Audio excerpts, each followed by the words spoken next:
Coeliac disease, गंदम से allergy की बीमारी। आज हम बात करेंगे सीलिएक डिजीज़ पर और उनसे मुतासर लोगों की जो ज़िंदगी है उसके ऊपर। मेरा नाम डॉक्टर मोहम्मद अवैस आबिद है and I am currently working as associate professor medicine in Services Hospital Lahore.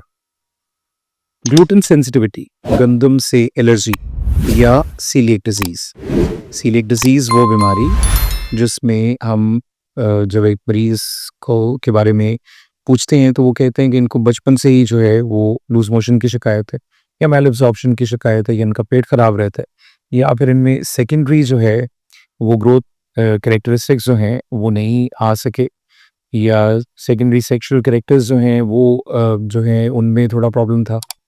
तो ऐसे सारे लोग जिनको मैल एब्ज़ॉर्प्शन या डायरिया की शिकायत रहती है और ये बीमारी बचपन से रहती है, they should be screened and tested for coeliac disease. Coeliac disease की फैमिली हिस्ट्री जो है वो बड़ी स्ट्रॉन्ग रहती है। बहुत सारे सिबलिंग्स जो हैं उनमें सीलिएक डिजीज़ जो है वो आमतौर पे पाई जाती है। Recent past में we have seen that the incidence of celiac disease has risen.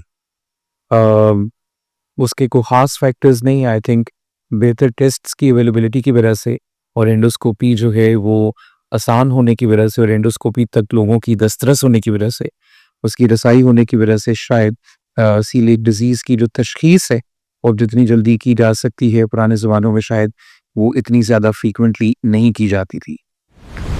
Coeliac disease जो है उसकी स्क्रीनिंग के लिए जो बेसिक टेस्ट हैं उनमें टिश्यू ट्रांसग्लूटामिनेज एंटीबॉडीज़ हैं, इनके आईजीजी और आईजीए लेवल्स कराए जाते हैं। इसके अलावा कुछ ऐसे पेशेंट्स हैं जिनमें आईजीए डेफिशिएंसी जो है वो पाई जाती है। उन लोगों में डीमायरेटेड ग्लाइकेटेड प्रोटीन जो है, एंटीबॉडी आईजीपी जो है वो करवा के सीलिएक डिजीज़ की तशख़ीस जो है वो की जाती।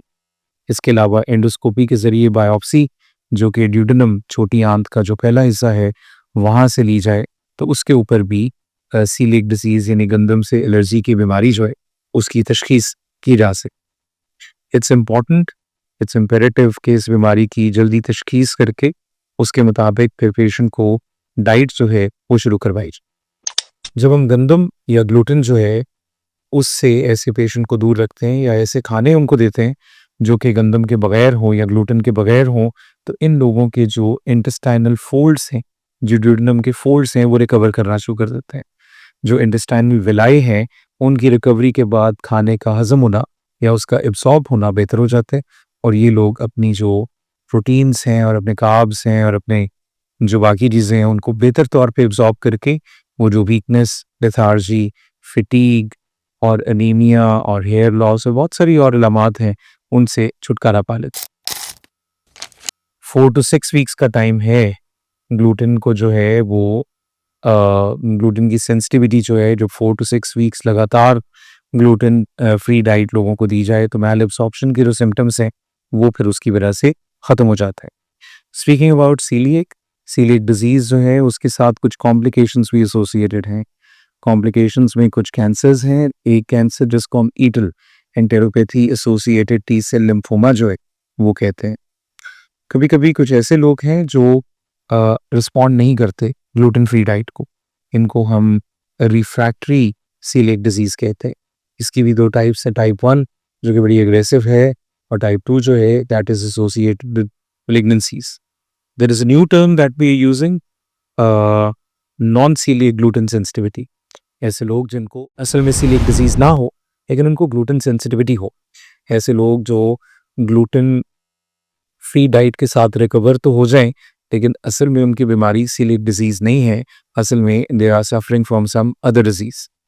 तो we should be mindful of the fact अगर एक ऐसा बच्चा हमारे पास आता है with diarrhoea, with absence of secondary sexual characters या जो जिसकी growth retardation जो है वो बहुत ज़्यादा है, तो screening of celiac disease should be kept in mind and that should be done so that we could become aware of celiac disease and we could treat celiac disease.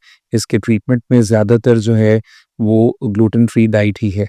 हालांकि there are drugs now, Rezatide और जो है और drugs हैं that decrease gluten sensitivity और intestinal जो villi है उनकी रिकवरी में हेल्प करते हैं, लेकिन जो प्राइमरी इसके ट्रीटमेंट है वो बेसिकली यही है कि हम जो हैं वो